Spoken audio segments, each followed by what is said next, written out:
Alright, so I do home today and I look on the market and I see a little opportunity. So I say, yo, I'm jump in at that trade and we throw in a little $20 in my account and so I try flick that 20 at it's either 40 or $60. Currently I am up in some profits. I just make it go and do what I do. I go show you what I go and still. GBP, JPY, British pound to the Japanese yen. Bling blow. Them two line right there, so I will me buy. Current profits $3.50. Want to see it flip. Want to reach about $60, $40. More comfortable with doubling the money, you see me? So we're gonna go on. Make it do what it do. It is what it is. But I don't stop loss. I'm living dangerously. So me check back, we don't know if it feel or not. And like a pull back did go on a while ago, you see me? But we see some pushings. This could be a little demand. Oh, yeah, demand again, I say. Demand below, supply above. Supply zone. But if you break through here, so I look for you keep going, isn't it? I think we did about $9 or so in a drawdown here, so. I want to see you push on, isn't it? That gun gone. Still there, wait though. In and out, a drawdown. All right, people. So it is the next day. Yesterday we had some skipping and dipping. You know, I think I went about maybe like I want to say $9 in a drawdown here. So and then as you can see, prices all the way up there in profits now. We are today $22. So the money has been doubled. Equity. This is what balance. This is what I put in there. $20. Equity is $42. So the money has been doubled. So if I want to right now, really and truly, I could just call it a day. But what I'm going to do is just let it run. Yeah, I'm gonna let it run. So what I'm going to put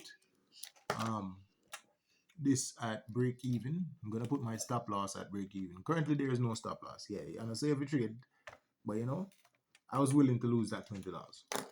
So I'm gonna put my stop losses at break even and then just make it do what it do. Today is Thursday, so you can close out tomorrow. You see, usually when you have them type of yeah, it goes to the 127. 127? I don't remember the Fibonacci level. So if it gets to that Fibonacci level tomorrow, then that would be nice. That's what I want to see. But we're up $21. Money has been doubled. What I mean by the 127 is that usually when you have this push and you come back to the demand zone, the market usually pushes until it gets to 100%, right? And then it moves beyond that to the 127.2. That's a nice little area for always. If you're not taking it at 100, you can also take some at the 127.2. So I'm really looking forward to get to the 127.2. However, this is also a supply area. So we might have a pushback that's going to send it down to this supply that's going to become demand for it to go further. So maybe a next week thing that do I want to wait until next week? Maybe not. So yeah. This is what I might just take it at the 100. Let's see. They up on the work and say, yo, I'm check the markets and see what's happening.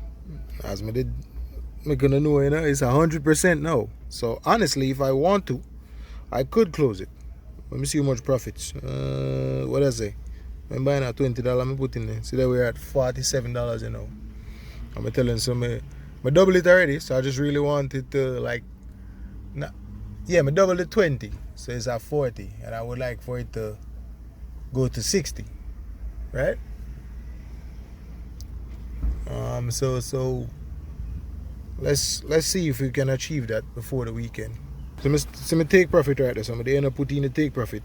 If me touch the line, you see $20. I go stand for get as take profit. That is what is going on with the trade. It's at the area that I said it would pull back to. We're still in profit. It's $16 and I probably can't see it good. Me I whisper because my daughter asleep in a man. Remember that little area, yeah? What me telling her say in the previous video. This little area right there, so. Right there, so. Me I expect the market to either come here, so. I'm gonna finish off the 127.2. Once I push from here, so to up. Still there, break even. Yep. A move a play out, you see me, but today a Friday, so now I got enter no position on a Friday. I'd rather just hold the ones that I have and see them out. So when I go enter, I want enter again, but I say, oh, just leave it alone, man. Don't be greedy. See what we did there. See what we did there. See what we did there. Would I want to see it, just play out before the day end so that we can just close and be good. I mean, if it plays out before the day end, we have the take profit them did it.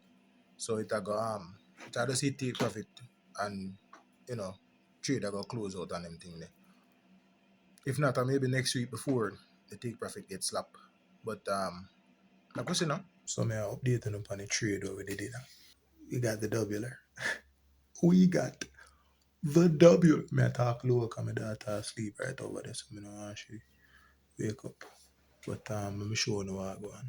This was our trade last week when the market locked. I say it did day.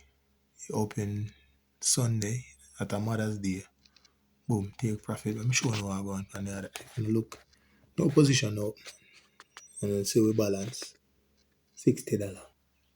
So that is we tripled our money.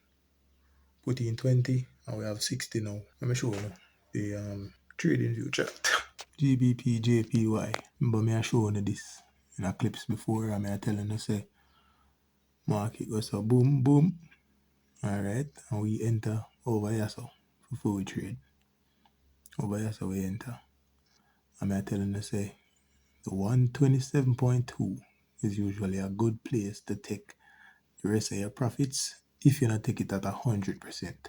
So you can take some 100%, but 127.2 is usually another level that it connects to after it fly up, come back to the demand zone and take off and you confirm say I want demand zone. When we use to confirm is the bullish engulfing, the blue candle and it go up, retrace.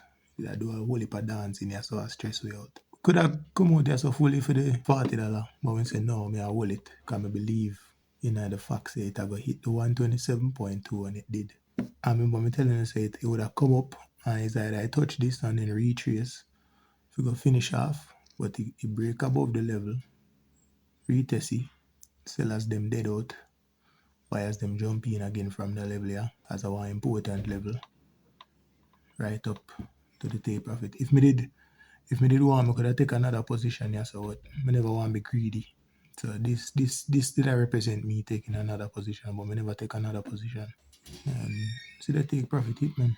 If I'm going to enter this trade again, what I want to see you do is either pull back to this little pink level and then look to take some buy position so that when you break up, I want to see you pull back to here so. Could I even pull back come down here so? One of them two places there. And then look for take some buys. So it's either the top level here where I have mark off or the second level here. Then two places that I look for take buys. This is USD JPY. It is at a supply level here now where it can possibly sell back to down here so. If you get bought up, we go higher. So I wait on that. So I could just watch and pray. It was a good trade. It was a good trade. I'm proud of myself for notice what was happening, execute based on what I saw happening, and just be patient. Let the market do its thing. Oh, and the reason why I never entered the third position was because of Friday. I like enter positions on Friday because foolishness happen on Friday. I like to trade on Friday overall. And I think with the trade we jump in from Wednesday or Thursday, we're jumping at a trade. So now it's just a waiting game of see how it react to the levels and take the positions. So the two things that we may look on are GBP, JPY, USD, JPY. Based on the current status of the Jamaican dollar, maybe see how much money I make. 3 grand we put in there. So we turn 3 grand into 9 grand in a couple days, you know? It's a good look. It's a good look, bro. I'm grateful for them wins there, man. The broker we use, I go put the link in the description if you don't want to use that broker there. The good thing is you can use your debit card for deposit and also withdraw your funds back to your card. And you have a minimum deposit of like $10 on them thing there. I'm glad to me I apply the things that when we learn. I sit down and really stress over this and trade. Like, bro, I'm on the charts. The charts. Day after day after day over the years. And I've won trades before. I've won trades before. I feel good on them things. But like when you execute properly, you be patient, you wait, you look for a signal, you get the signal, you execute and just make the market do what you do. And you not be greedy. And you also understand what you're willing to lose. It's a good look, man. And make the market reversing, make you jiggy and you jump out. When we hope to do I reach a level one day where we can just teach people, isn't me? I am at that level now, no, but I'm afraid. I don't know what I'm afraid of. I even have like a little course type thing when we did. I say me can't find it. If you say when me I go teach people one on one, that's the way me I go use for their understanding. So the course people when we did make. It goes through a lot of things, Have like detailed giant diagrams and them things. You even have some quiz in there and them little thing there, isn't it? But what me that try to do, I figure out like what would I price like classes at, and in person classes more do like me that they talk to you and them thing. I have a whole heap of examples in there. Real trades when me take in a demo, very detailed, like explanation, and it point out a lot of little things on the charts, them and them thing there. For example, one I think them when me talk to you about using the Fibonacci to find profit targets. 127.2. It's an information where me sit down and figure out like by my own. And when you see me actually have a trade where reflect the 127.2 level to take profits. I'm showing how like the market patterns them tie in with supply and demand. When I think the moment notice about the trade when I take it was a pattern, we can show you that pattern they even here so where you have the big push and it come back. This is our massive engulfing candle. So you could have even take this here and take your profits at the 127.2 wherever this come off my chart. The patterns and them things in the market, man. Human behavior, anyway you have humans, the behavior is governed by a system, We can't escape being systematic. No matter how you think you're random. I see the pattern, I'm showing it again in a different market. They just look for the movie. Push up, come back to the demand zone, bad. So you have the same pattern. Push off, come back down to the demand zone, up there. Now if you take that trade there, you see all this indecisive candle followed by the bullish candle. Jump in, man, and take a trade, man. Patterns them there everywhere. All them little thing there, market patterns. Me sit down and write a whole course of people. If you start getting rich now, real shit. Half a trading. If you start making some relative money off of it, man. Because I basically figure out a good portion of what the market does from time to time, and this are from years of just getting it wrong. Now I'll show you a chart telling a risk to reward on if you take on them sitting there. 93 pages of notes.